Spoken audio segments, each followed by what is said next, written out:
राधे राधे। कैसे हैं आप सब।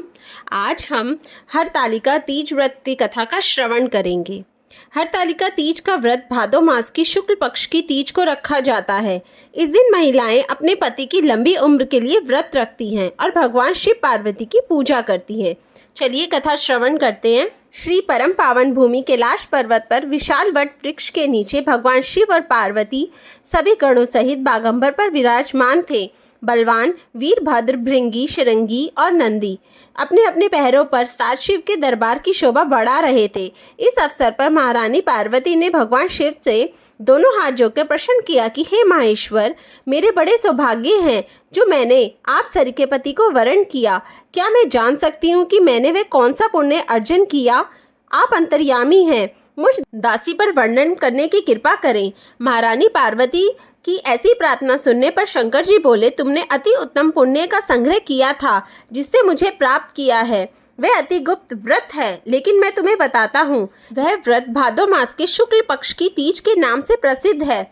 यह व्रत ऐसा है, तारों में चंद्रमा, नवग्रहों में सूर्य, वर्णों में ब्राह्मण, देवताओं में गंगा, पुराणों में महाभारत, वेदों में साम, इंद्रियों में मन होता है, इतना श्रेष्ठ है।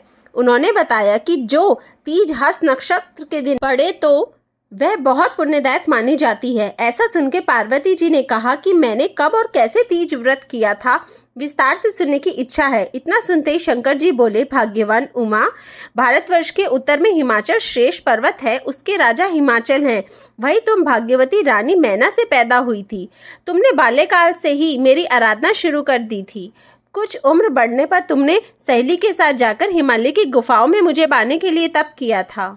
तुमने गर्मी में बाहर चट्टानों में आसन लगाकर तप किया, बारिश में बाहर पानी में तप किया, सर्दी में पानी में खड़े होकर मेरे ध्यान में लगी रही। तुमने इस दौरान वायु सूंघी, पेड़ों के पत्ते खाए और तुम्हारा शरीर क्षीण हो गया। ऐसी हालत देखकर महाराज हिमाचल को बहुत चिंता हुई। वे तुम्हारे विवाह के लिए चिंता करने लगे। इसी मौके पर नारद देव आए। राजा ने उनका स्वागत किया और उनके आने का कारण पूछा।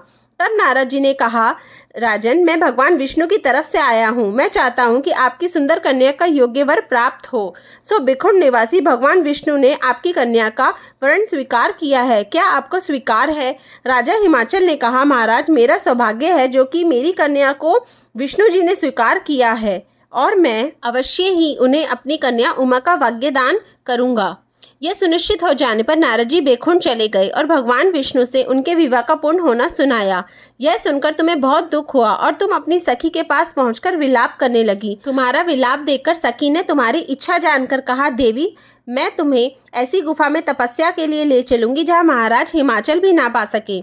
ऐसा कह उमा सहेली सहित हिमालय की गहन गुफाओं में विलीन हो गई। तब महाराज हिमाचल घबरा गए और पार्वती को ढूंढते हुए विलाप करने लगे कि मैंने विष्णु जी को जो वचन दिया था वो कैसे पूरा हो सकेगा।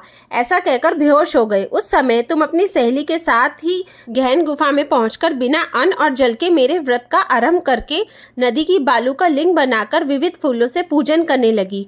उस दिन भाद्र मास के तृतीय शुक्ल पक्ष हस्त नक्षत्र था। तुम्हारी पूजा के कारण मेरा सिंहासन हिल उठा और मैंने जाकर तुम्हें दर्शन दिए। वहां जाकर मैंने तुमसे कहा कि हे देवी, मैं तुम्हारे व्रत और पूजन से अति प्रसन्न हूँ। तुम मुझसे अपनी इच्छा मांग सकती हो। ना सुन, तुमने लज्जित भाव से प्रार्थना की कि आप अंतर्यामी हैं, मेरे मन के भाव आपसे छिपे नहीं, आपको पति रूप में पाना चाहती हूँ। इतना सुनकर मैं तुम्हें एव मस्तु इच्छित पूर्ण वरदान देकर अंतर्धान हो गया। उसके बाद तुम बालू की मूर्ति विसर्जित करने नदी पर गई, जहाँ नदी तट पर तुम्हारे नगर निवासी हिमाचल के साथ मिल गए। वे तुमसे मिलकर रोने लगे। तुम इतने भयंकर वन में जहाँ सिंह सांप निवास करते हैं, जहाँ मनुष्य के प्राण संकट में हो सकते हैं, ऐसे पिता के घर के जाने का निवेदन पर तुमने कहा कि पिताजी, आपने मेरा विवाह भगवान विष्णु जी के साथ स्वीकार किया, इस कारण मैं वन में रहकर अपने प्राण त्याग दूंगी। तब वे बोले, शोक मत करो, मैं तुम्हारा विवाह भगवान विष्णु के साथ कदापि नहीं करूंगा, उन्हीं सदाशिव के साथ करूंगा। इसके बाद महाराज हिमाचल ने रानी मैना के साथ मेरा और तुम्हारा विवाह किया। हरतालिका तीज व्रत की कथा समाप्त हुई। श्री पार्वती की जय। हरतालिका तीज व्रत सुहागनें अपनी पति की लंबी आयु के लिए व्रत करती हैं। कुंवारी कन्या भी यह व्रत अच्छा जीवन साथी पाने के लिए रख सकती हैं। इस व्रत में निर्जला रहा जाता है।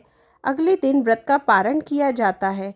इस साल हस्त नक्षत्र पड़ रहा है। कहा जाता है कि हरतालिका तीज की पूजा हस्त नक्षत्र में बहुत फलदायी मानी जाती है। मिट्टी और बालू की मूर्ति बनाकर भगवान शिव और माता पार्वती जी की पूजा अर्चना करनी चाहिए। हरतालिका तीज व्रत की पूजा शाम के समय होती है। इसके लिए पहले ज़मीन साफ कर लें, इसके बाद इसके ऊपर एक चौकी लगाएं। ध्यान रखें कि चौकी पूर्व दिशा में लगाएं। इस चौकी पर लाल कपड़ा बिछाएं। इसके बाद भगवान शिव और माता पार्वती की एक तस्वीर और मिट्टी की मूर्ति रखें। इसके बाद एक कलश स्थापना करें।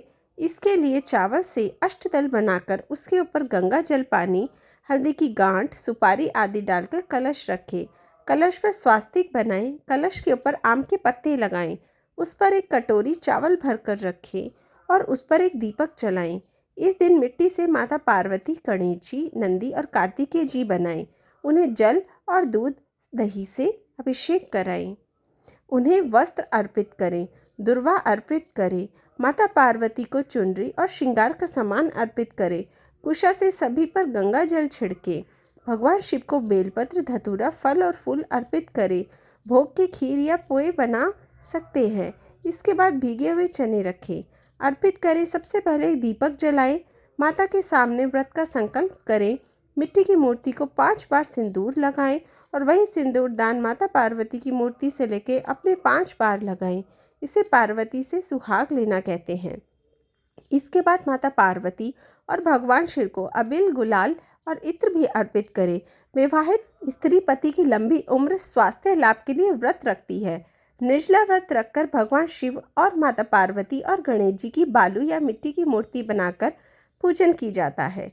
इस तरह हरतालिका का पूजन सुबह स्नान कर शिव पार्वती के मंदिर जाएं। इसके बाद शिव पार्वती को लाल गुलाब अर्पित करें। भगवान शिव और नंदीगण को शहद चढ़ाएं। इस दिन माता पार्वती पर सुहाग पिटारी अर्पित की जाती है। इसके अलावा अपने सामर्थ्य के अनुसार अपने घर की बुजुर्ग महिला या जो रिश्ते में आपसे बड़ी हैं उन्हें सुहाग पिटारी के साथ साड़ी और बिछिया भेंट करें। गुड़ के 11 लड्डू माँ पार्वती जी के लिए बनाएं और माता पार्वती को अर्पित करें। यह थी हरतालिका पूजा विधि नियम। राधे राधे।